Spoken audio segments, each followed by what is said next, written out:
once I knew the show was happening is I went and I continued my 4-year long campaign to get a Beatles song in the show.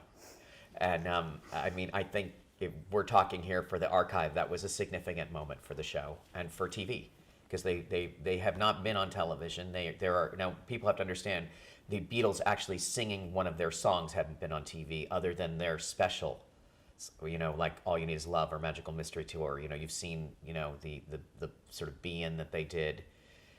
And they really didn't want to be on TV, and you could buy versions of their songs with they're called covers, with other people singing them, and we had done that before also.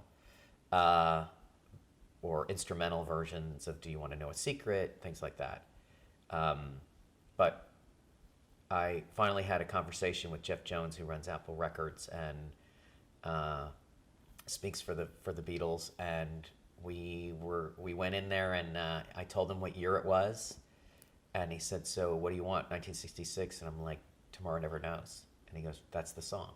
Like that. I mean, so we had never met, but there was an agreement right there that I understood their music and knew how to use it. And I said, and I will make it a major story point. And so it became a symbol. For me, it's a symbol creatively of the fact that the Beatles were so successful at that point and still taking all these risks. It was very inspiring to me.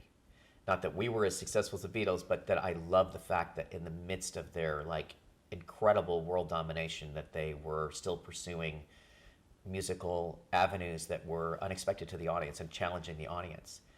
And for Don, I think a lot of people took this as him being out of touch. And there are certainly things that he seems to, in his lack of interest in his work, that he does seem out of touch. But it wasn't about being old.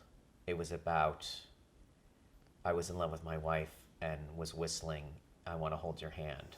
And now I'm listening to this song about surrendering to the void.